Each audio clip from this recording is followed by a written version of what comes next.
Assalamualaikum warahmatullahi wabarakatuh. Puji syukur kehadirat Allah Subhanahu wa taala serta salawat dan salam kita curahkan kepada Nabi besar kita Nabi Muhammad SAW.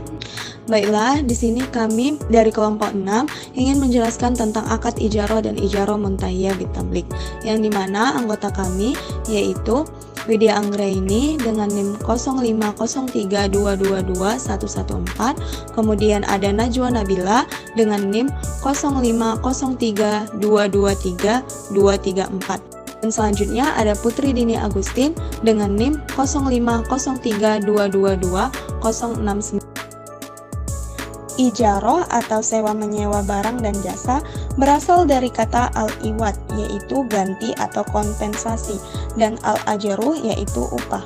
Secara istilah adalah pemanfaatan barang maupun jasa dengan biaya atau upah tertentu yang disepakati sesuai dengan jangka waktu yang ditentukan tanpa adanya perpindahan kepemilikan.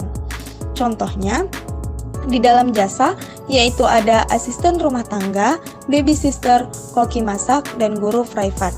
Sedangkan dalam barang ada sewa mobil atau motor. Rukunnya ada 3. Yang pertama ada akidain, 2 pihak yang berakad, yaitu ada mu'ajir, pemilik barang sewaan atau jasa, dan mustajir, penyewa barang atau jasa. Yang kedua ada objek akad, yaitu ada manfaat dan ujroh atau biaya sewa. Yang ketiga ada sigot atau ijab dan qabul. Kemudian ada syarat dari ijarah, yaitu yang pertama ada balik, yang kedua ada berakal. Selanjutnya ada cara implementasi akad ijarah dalam perbankan. Yang pertama, nasabah mendatangi bank syariah untuk melakukan atau mengajukan pembiayaan ijarah atau sewa. Langkah yang kedua, nasabah dan bank melakukan perjanjian akad ijarah atau sewa. Yang ketiga, bank syariah mencari barang yang diinginkan nasabah. Yang keempat, bank syariah menyewa barang tersebut dengan membayar biaya penuh. Yang kelima, setelah itu bank syariah menyerahkan hak manfaatnya kepada nasabah. Dan yang terakhir, nasabah membayarkan ijarah atau sewa dan ujroh atau upah kepada bank syariah. IMBT, Ijarah Muntahiyah Bitamlik, sama saja dengan akad ijarah, akan tetapi pada IMBT ada perbedaannya, yaitu dengan adanya perpindahan kepemilikan, di mana ketika sudah habis masa sewa, maka barang atau jasa tersebut dikembalikan. Kemudian nasabah bisa memilih antara ingin membelinya atau mengembalikan barang tersebut sesuai dengan kesepakatan antara nasabah dan bank syariah dan pemilik barang.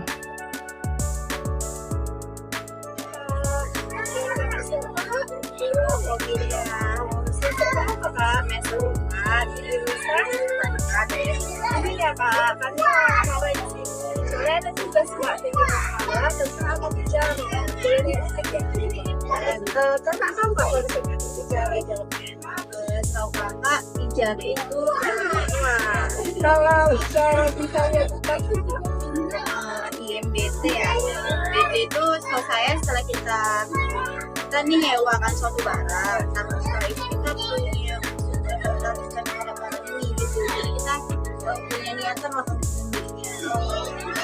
Jadi kakak pernah nggak kak melakukan transaksi akad ijarah di dalam kehidupan sehari-hari?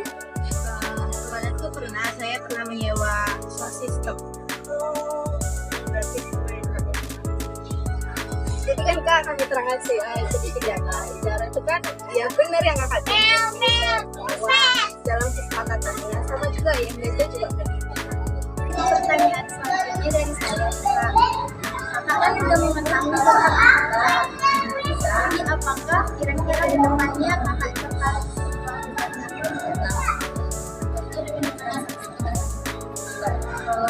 saya sih tertarik karena ijarah itu membantu kita untuk bisa memiliki barang, bisa menyewa barang gitu kan, tanpa kita mempunyai itu. Seperti kita kan kalau mau beli kan mahal gitu kan, jadi ya dengan adanya akad ijarah kita bisa menyewa barang tersebut gitu. Seperti alternatif ya saya ya memudahkan kita juga lah gitu, jalan alternatif. Nah, ini dari saya menurut akad ijarah ini mempermudahkan transaksi. Menurut saya memudahkan karena ini jalan alternatif lah gitu. petani kan. Nah kalau kita beli itu dengan harga juta gitu kan. Jadi kalau kita pakai keuntungan satu hari kan bagus kita sewa gitu kan Kak. Jadi menurut saya sih mempermudah dengan adanya akad ijarah itu. Terima kasih ya Bu. Ya, sama-sama. Bu, izin ya Bu, dengan Ibu siapa Bu? Ibu Sarah ya Bu. Izin ya Bu, saya wawancarai. Kami ada tugas minggu malam Bu tentang akad ijarah. Ibu pernah dengar nggak Bu akad ijarah itu akad apa? Enggak ya. Nah di sini kami akan jelaskan sedikit ya. Jadi akad ijarah itu Bu kayak akad sewa menyewa gitu. Misalnya kayak kita ngerentau mobil nih Bu, ada kesepakatan Ibu butuh mobil. Nah gitu Bu. Terus Ibu juga nggak tahu ya Bu akad ijarah menyewa gitu. Nah saya jelaskan juga ya Bu sedikit. Jadi akad ijarah menyewa Ibu kan Ibu ini udah ada kesepakatan sewa menyewa kayak tadi rentau mobil kan. Nah terus Ibu tuh kayak gimana ya, tertarik gitu Bu sama mobil itu, pengen Ibu beli gitu. Nah tadi pertamanya anaknya sewa menyewa nih Bu, rentau mobil. Nah, terus kayak ada ketertarikan gitu sama Ibu pengen beli mobil ini. Nah Ibu awalnya yang disitu tuh aja ya, dia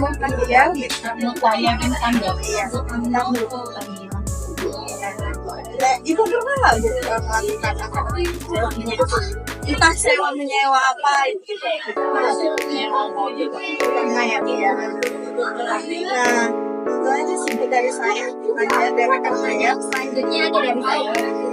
Jadi Ibu kan sekarang udah tahu apa itu akad ijarah dan ijarah yang dilakukan. Kira-kira kedepannya itu apa sih ya kalau misalnya yang punya transaksi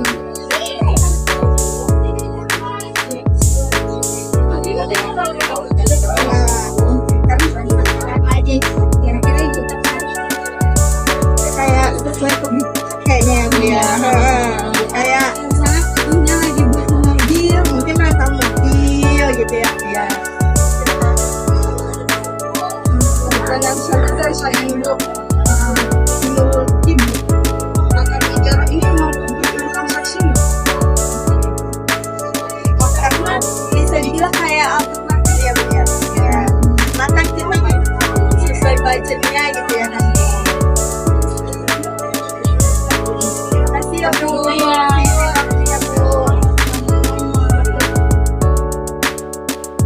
Izin ya Pak, kami dari mahasiswa di jurusan perbankan syariah. Kami ada wawancara sedikit nih tentang mata kuliah ini semua mata tentang akad ijarah. Yang pertama tuh Bapak tahu nggak sih konsep akad ijarah itu kayak mana? Jadi sedikit ya Pak, izin menjelaskan. Jadi akad ijarah itu kayak yang sewa nyewa, kayak profesi yang Bapak Ibu kan. Jadi itu kan akad ijarah tuh kayaknya konsepnya saya menyewa kayak profesi ini kayak menyewa tenda atau rental mobil gitu kan. Terus Bapak tahu nggak konsep ijarah menyewa di Ambil? Nggak tahu juga ya? Izin ya Pak, saya jelaskan. Jadi IMBT itu kayak konsep kan ini tadi udah ada kesepakatan tuh sewa menyewa, ya kan? Terus misalnya tuh kayak yang apa barang, yang penyewa barang gitu kan, kayak tertarik gitu mau membeli barang yang disewakan itu gitu. Kayak rental mobil misalnya kan Pak. Jadi yang rental itu kayak gimana ya, tertarik gitu mungkin sama mobilnya, jadi mau pengen dibelinya gitu. Yang pertamanya anak sewa menyewa, jadi dia pengen beli barang itu, jual beli jadi konsepnya. Itu konsepnya. Terus yang kedua, Bapak pernah nggak melakukan akad ijarah? Pernah lah ya. Menyewa kayak ya. Jual belinya belum, masih pada yang kalau misalnya nih Pak ada kejadian di luar kendali gitu, misalnya kayak ada kerusakan gitu, itu yang bertanggung jawab itu siapa gitu?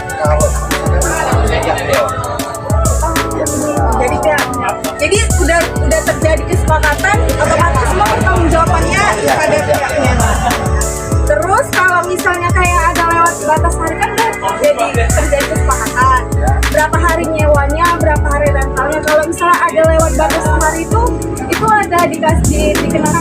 apa denda tambahan dari awal kesepakatan berapa? Nah, kalau sampai waktu tenda aja lah ya, pembahasan tenda itu kata hari yang selesai kita masih tenda. Iya. Tapi biasa bisa kasih tenda pasal baru kita bahkan kuasa.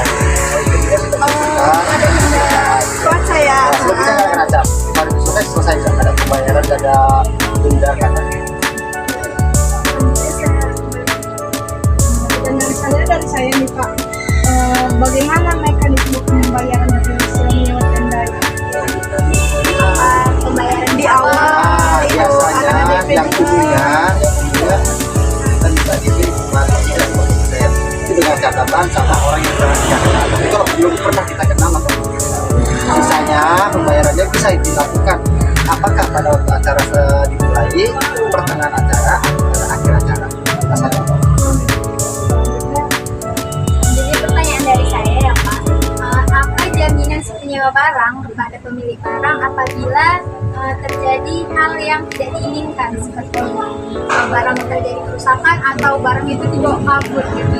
Kalau kita nggak ada sih selama barang kayak tenda. Kita tenda ini kan tuh perlengkapan di berbagai kayak tenda, posisi, panggung, lighting. nggak mungkin gitu ya Pak, Nah. ada kejadian juga ya? Biasanya kan tidak ada maling, ada sekedar ada biasa. Oh, tetap KTP berarti. Ada tadi posisi sekian. Terakhir Pak, itu bagaimana proses negosiasinya? Kadang kan kesepakatan harganya itu kayak mana gitu Pak? Bagus. Ini karena ini lah Pak. Kalau kita orang Indonesia sudah tenda, panggung, orkestra itu biasanya udah ada ibu pada pasaran. Udah ada beda dari antara servis itu ada beda sama rata harga paling beda dari Ditengok dari pasangannya berapa lah ya? Itu lagi paling ya itu jauh. Promo atau promo itu bisa Pak gitu lagi. Iya. Hari kemerdekaan gitu Pak. Atau Ramadan gitu ha. Itu kita bisa tender. Tender.